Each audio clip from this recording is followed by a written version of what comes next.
السلام علیکم ورحمۃ اللہ وبرکاتہ۔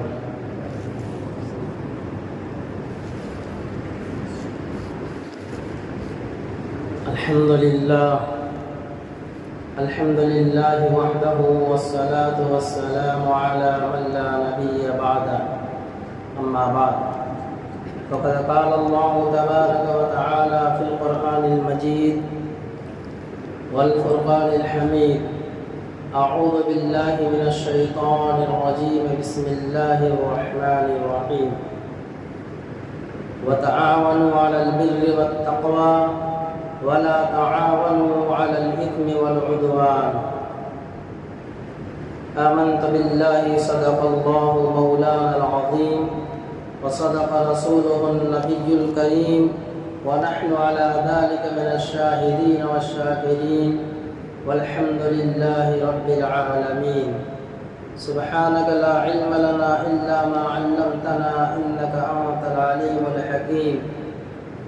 رب اشرح لي صدري ويسر لي أمري واحلل عقدة من لساني يفقهوا قولي۔ اللهم صل على سيدنا مولانا محمد وعلى آل سيدنا مولانا محمد وبارك وسلم۔ بزرگان محترم، عزیز ساتھیوں، نوجوانان اسلام، اللہ تبارک و تعالی نے کائنات کے نظام کو حکمرانی، بادشاہت، اقتدار اور امارت اور جمہوریت کے ذریعے چلایا ہے۔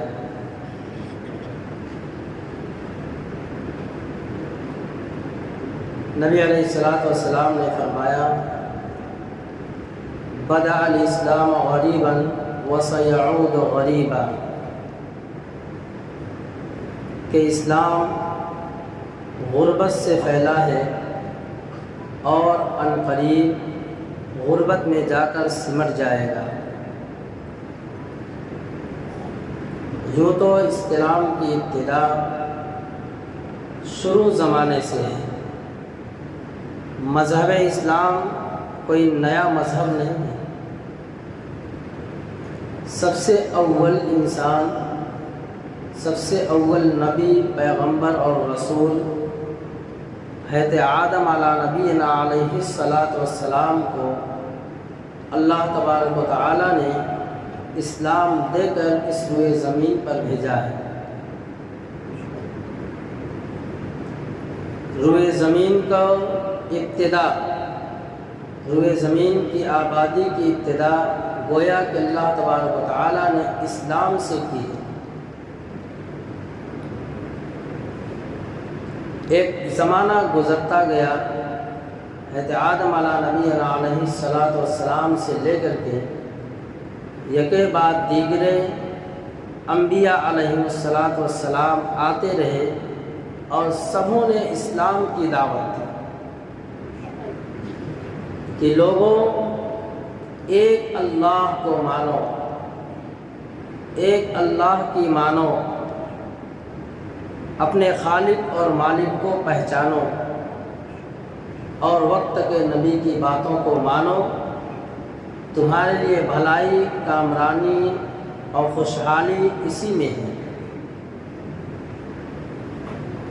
اب آخر میں اللہ تبارک و تعالی نے خاتم الانبیاء، سید الاولین والآخرین، جناب محمد رسول اللہ صلی اللہ علیہ وسلم کو آخری نبی بنا کر اس دنیا میں مبعوث فرمایا اور آپ کے اوپر اللہ تبارک و تعالی نے اسلام کو کامل اور مکمل کر دیا کہ الیوم اکملت لکم دینکم واتممت علیکم نعمتی ورضیت لکم الاسلام دینا، کہ نبی جی میں نے آپ کے اوپر دین اسلام کو کامل اور مکمل کر دیا ہے الیوم اکملت لکم دینکم واتممت علیکم نعمتی، اور تمہارے اوپر نعمتوں کو مکمل کر دیا ہے، ورضیت لکم الاسلام دینا، اور اس دین سے میں راضی ہوں، اس دین اسلام سے میں راضی ہو گیا۔ حضور نبی کریم علیہ السلام کے اوپر اللہ تبارک و تعالیٰ نے جب وحی کو مکمل کیا، آپ علیہ السلام کی مکی زندگی کا جب جائزہ لیا جاتا ہے تو کچھ اور ہی حالات ہوتے ہیں، لیکن جب ہجرت کے بعد کی زندگی کو مطالعہ کیا جاتا ہے تو مدینہ المنورہ کے اندر اسلام نے اتنا مضبوطی سے جڑ پکڑا، اور نبی علیہ السلام نے اسلام کو اپنی مقدس جماعت صحابہ اکرام رضی اللہ تعالیٰ عنہم اجمعین کے دلوں کے اندر اتنا پیوست کیا کہ رہتی دنیا تک کوئی مثال قائم نہیں کر سکتا۔ اسلام پیار اور محبت، اخوت اور انسیت کا پیغام دیتا ہے، نفرت سے اسلام دور رکھتا ہے، عداوتوں سے دشمنیوں کو دور کرتا ہے۔ اسلام آیا ہی ہے آپس میں جوڑنے کے لیے، اسلام آیا ہی ہے آپس میں محبت پیدا کرنے کے لیے۔ اسلام کے معنی ہی آتے ہیں ایک دوسرے کا درد اور غم لے کر زندگی گزارنے کو۔ ایک وقت گزرتا ہے اسی مدینہ منورہ کے اندر، مجال تھی کوئی کسی نامحرم کے اوپر آنکھ اٹھا کر کے دیکھ لے۔ انسانیت کا دلوں کے اندر درد تھا، لوگوں کے اندر انسانیت پیوست تھی، کوئی غریب بھوکا نہیں رہتا تھا۔ ایک مرتبہ کا واقعہ ہے، حضرت عمر رضی اللہ تعالیٰ عنہ کا دور خلافت ہے، آپ علیہ السلام کا زمانہ گزرا، حضرت ابوبکر صدیق رضی اللہ تعالیٰ عنہ کا زمانہ گزرا، آیا زمانہ خلافت حضرت عمر امیر المؤمنین، حضرت عمر فاروق رضی اللہ تعالیٰ عنہ کا، جن کی آدھی دنیا سے زیادہ پہ حکومت تھی، عمرانی تھی، آپ بھی حاکم تھے، امیر المؤمنین تھے۔ ذرا ہم اسلام کے حکام اور خلفائے راشدین کی زندگی کو پڑھیں، یا آپ نے دنیا کو کیا پیغام دیا ہے، آپ نے اپنے اقتدار سے دنیا کی کیسی رعایا کی کیسی خدمت کی ہے۔ حضرت عمر فاروق رضی اللہ تعالیٰ عنہ فرماتے ہیں، ایک مرتبہ مدینہ کی گلیوں میں چکر لگا رہا تھا، امیر المومنین ہے، حاکم وقت ہے، آدھی دنیا سے زیادہ پہ حکمرانی ہے، تو حضرت عمر رضی اللہ تعالیٰ عنہ فرماتے ہیں کہ میں نے دیکھا کہ ایک بوڑھا شخص ہے جو یہودی ہے اور مدینہ کی گلی کوچوں میں گھومتا ہوا بھیک مانگ رہا ہے۔ حضرت عمر رضی اللہ تعالیٰ عنہ ان کے پاس گئے اور جا کر کے کہا، چچا جان آپ بھیک کیوں مانگتے ہیں؟ تو ان بوڑھے شخص نے کہا کہ میں ٹیکس جو لاگو ہے وہ ٹیکس بھرنے کے لیے، جزیہ بھرنے کے لیے میرے پاس کمائی کا کوئی ذریعہ نہیں ہے، میں کمزور ہو گیا ہوں، لہٰذا اس کی بھرپائی کے لیے میں بھیک مانگ رہا ہوں۔ حضرت عمر رضی اللہ تعالیٰ عنہ نے کہا کہ چچا جان میرا ایک مشورہ ہے، اور مشورہ یہ ہے کہ آپ کل مسجد نبی میں آئیے، میں آپ سے حاکم وقت سے ملاقات کراؤں گا۔ انہوں نے کہا میری کون سنے اور میں کیسے مسجد نبی تک پہنچوں؟ کہا میری بات آپ سنیے، آپ ضرور آئیے کل، وہاں تک میں آپ کو پہنچاؤں گا۔ چنانچہ کل صبح ہوئی، وہ چچا جان مسجد نبی کے گیٹ پہ آ پہنچے۔ حضرت عمر رضی اللہ تعالیٰ عنہ کو پتہ چلا تو انہوں نے مسجد کے اندر ان کو بلایا اور ایک ہی چٹائی پر آمنے سامنے بیٹھے، اور گورنروں کو بلایا اور کہا کہ لوگوں، آج کے بعد کسی بوڑھے شخص سے جزیہ اور ٹیکس وصول نہ کیا جائے۔ مدینہ منورہ میں رہنے والے کسی یہودی کسی عیسائی کے اوپر سے ٹیکس نہ لیا جائے، بلکہ ان کی خدمت حاکم وقت خود اپنے اقتدار سے کرے گا۔ چنانچہ زان کے لیے حضرت عمر رضی اللہ تعالیٰ عنہ نے بھیک مانگنے سے منع کیا اور ان کے اوپر وظیفہ مقرر کر دیا۔ یہ تھی اسلامی حکمرانی کہ جس نے ایک غریب کا، ایک ضعیف کا، ایک نادار کا اتنا خیال کیا۔ اسلام تو آیا تھا پیار اور محبت دینے کے لیے۔ یہ ہمارا ملک دنیا میں ایک جمہوری ملک، سب سے بڑا ملک ہے۔ جمہوریت اسلام کے اندر کوئی معنی رکھتی ہے، اس کا ایک مقام ہے۔ میں نے جیسے 2 جمعہ پہلے بھی اس کے تعلق سے کچھ باتیں کیا تھا کہ ہمارے اس ملک کا جو آئین، جو قانون ہے، وہ اور ملکوں کی طرح نہیں ہے، بلکہ ایک نرالا قانون ہے۔ اس ملک کے اندر سینکڑوں مذاہب، سینکڑوں فرقے کے لوگ بستے ہیں، اور ہر ایک کو اپنے اپنے مذہب کی آزادی پورے طریقے سے 100% حاصل ہے۔ لیکن بدقسمتی ہماری کہ جو ظالم حکمراں مسلط ہیں، ان کا پورا ایڑی چوٹی کا زور ہے کہ اقلیت کے اوپر یہاں کی کسی طریقے سے یہاں پہ اس کو دبا دیا جائے، یا پھر مسلمانوں کو، اسلام کو ٹارگٹ بنایا جائے، ان کا یہاں سے صفایا کیا جائے، یا ہمارے ہاتھ کے نیچے رہ کر کے یہاں پہ اس ملک میں زندگی گزاریں۔ ایسا نہیں ہو سکتا۔ اور کوئی بھی اقلیت، کوئی بھی انسانیت کا جگر رکھنے والا اس بات کو اس ملک میں رہتے ہوئے، ملک بھارت میں رہتے ہوئے اس کو برداشت نہیں کرے گا۔ میری باتوں کا مقصد اصل یہ ہے کہ آج جو انتخابات چالو ہوئے، جو الیکشن چالو ہوئے، ہمارے اکابرین علماء امت اس طرف لوگوں کو متوجہ کر رہے ہیں کہ 77 سال آزادی کو گزر گئے، لیکن ان 77 سالوں میں جو ہوا وہ ہماری آنکھوں کے سامنے ہے۔ اب آئی ہے بات بھارت کے آئین کے اور قانون کی کہ سارے آئین اور قانون کو ختم کیا جائے اور شخصی جو ہے حکومت قائم کی جائے، جس کے ذریعے سے ملک میں رہنے والے ہر انسان کو، ہر فرقے والے کو، ہر مذہب والے کو نقصان اٹھانا پڑے گا۔ تو ووٹ اسلامی نقطۂ نظر سے، ووٹ اسلامی نقطۂ نظر سے ایک ذمہ داری کا حامل ہے۔ یہ ملک میں بسنے والے ہر جوان جس کی عمر 18-19 سال تک پہنچ چکی ہے، اس کا ایک فرض بنتا ہے کہ الیکشن کو سرسری نظر سے نہ دیکھیں۔ یہ الیکشن، یہ انتخابات پچھلے گزرے ہوئے انتخابات سے کچھ الگ ہی رول ادا کرنا چاہیے کہ اس میں انتخابات اچھے ہونے چاہیے۔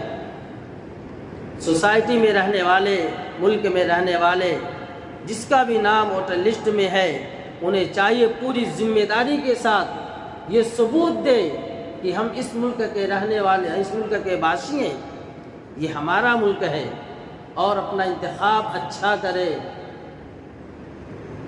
ویسے تو نظر دوڑائیں گے تو انصاف پر کوئی نظر نہیں آئے گا، لیکن قرآن نے اور حدیث نے ہماری رہنمائی کی ہے کہ جہاں سب کے سب نکمے ہوں، وہاں انتخاب اس بنیاد پر کیا جائے کہ جو سب سے کم نکما ہو اس کو جو ہے کسی طریقے سے آگے بڑھانے کی کوشش کی جائے۔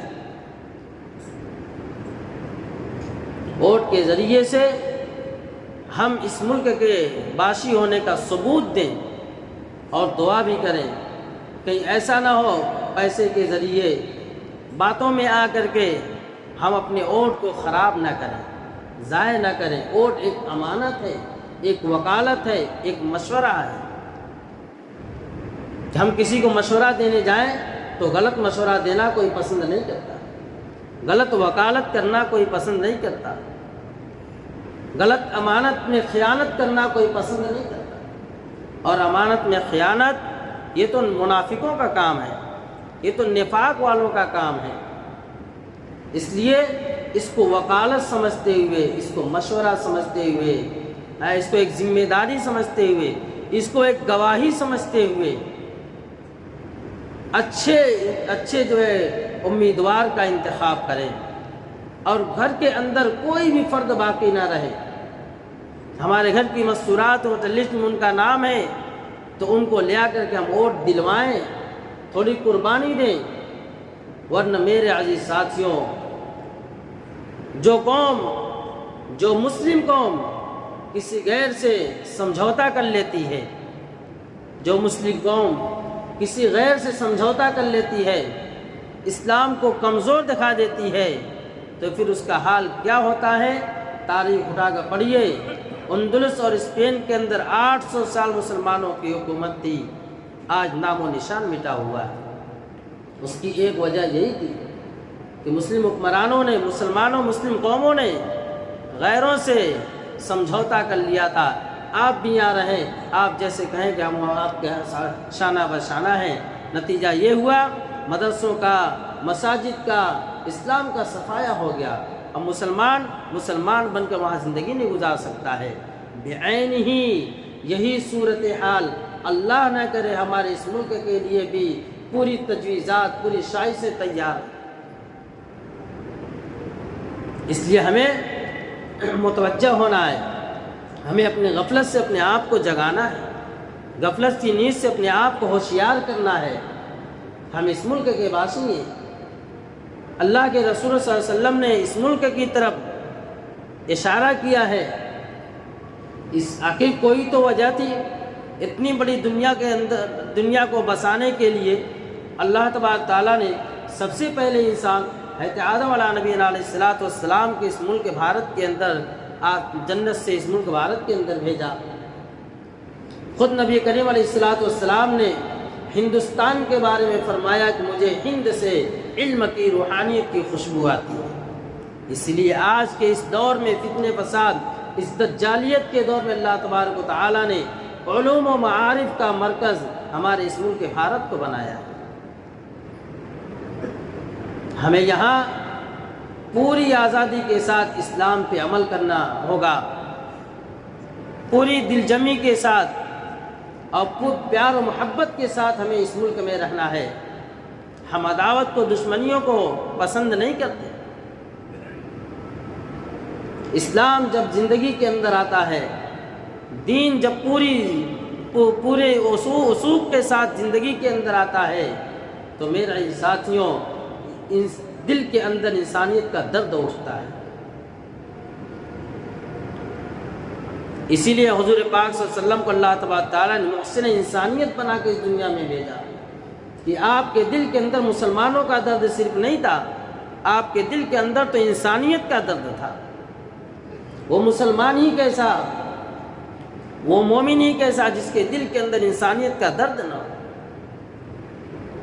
اسلام کبھی ظلم کو پسند نہیں کرتا ہے۔ اقتدار ہمیں اس لیے نہیں چاہیے کہ ہم غیروں کو اس ملک سے نکال دیں گے، ہمیں اقتدار چاہیے بھی نہیں، ہمیں حکومت چاہیے ہی نہیں، ہمیں تو اس ملک کے اندر امن اور شانتی کا پیغام پھیلانا ہے۔ ہم اس ملک کے اندر محبت اور بھائی چارہ چاہتے ہیں کہ آپس میں محبت اور اخوت پیدا ہو، ایک دوسرے کا غم، ایک دوسرے کا درد لوگوں کے دلوں کے اندر آ جائے۔ کوئی گناہ کرتا ہوا دکھے تو ہمارے دل کے اندر درد ہو کہ دیکھو اس کا پیسہ، اس کی صحت، اس کی جوانی کس طریقے سے ضائع ہو رہی ہے۔ مسلمان کسی کو تکلیف میں دے کر کے نعوذ باللہ خوش نہیں ہوتا۔ جس طریقے مسلمان کا تو مقام مرتبہ وہ ہے جو ایک انسان کے جسم کے اندر سر کا مرتبہ ہے یا کسی عضو کا مرتبہ ہے۔ انسان کے جسم کے اندر اگر جسم کسی عضو کے تھوڑے سے حصے کو تکلیف ہوتی پورا جسم بے چین ہو جاتا ہے۔ مسلمان وہ ہے کہ کسی انسانیت پہ ظلم ہو تو اس کی رات کی نیندیں حرام ہو جائیں۔ کوئی بھوکا اگر سو رہا ہے تو پیٹ بھرنا اس کا مشکل ہو جائے کہ جب تک میں اس بھوکے کو کھانا نہ کھلا لوں اس وقت تک میں اپنے پیٹ کو بھرنا گوارا نہیں کرتا۔ اس کا نام مسلمان، اس کا نام اسلام۔ اسلام تو یہ پیغام دیتا ہے کہ کیا غیر ہو کیا اپنا ہو، دنیا میں رہتے ہوئے بطور انسانیت کے سب ایک جیسے۔ انسانیت کا درد پیدا کرنا اس ملک کے آئین میں ہے، اگر ایسا نہ ہوتا تو میرے ساتھی اس ملک کے اندر اتنے سارے مذاہب، اتنے سارے مسلک والے نہ ہوتے۔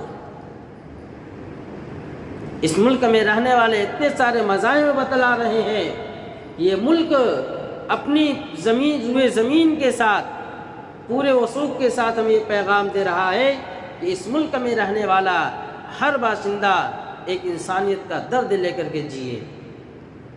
تو میرے عزیز ساتھیوں، میری باتوں کا نچوڑ اور مقصود یہ ہے کہ ووٹر آئی ڈی جن کے پاس ہے، اور جب وہ تاریخ آ جائے تو ووٹ دینے کے لیے ہم خود جائیں اور پتہ لگائیں سوسائٹی کے اندر، بلڈنگوں کے اندر کون ایسا شخص ہے جو ووٹ دینے نہیں جا رہا ہے یا کسی عذر کی وجہ سے نہیں جا پا رہا ہے، ہم اس سے ضرور ووٹ دلوائیں۔ تو انشاءاللہ اللہ کی ذات سے پوری امید ہے کہ اس ملک بھارت کا نظریہ ضرور بدلے گا، کروٹ ضرور لے گا انشاءاللہ۔ یہیں سے اللہ تبارک تعالیٰ اسلام کی ہوا کو چلائیں گے، امن و امان کی ہوا کو چلائیں گے، پورے عالم میں اللہ تبارک تعالیٰ اسلام کا ڈنگا بچائیں گے اور پورے عالم میں امن اور شانتی اس ملک کے ذریعے اللہ تبارک تعالیٰ پہنچائیں گے۔ اللہ تعالیٰ ہمیں اس سب باتوں پر عمل کی توفیق عطا فرمائے۔ وآخر دعوانا الحمد للہ رب العالمین۔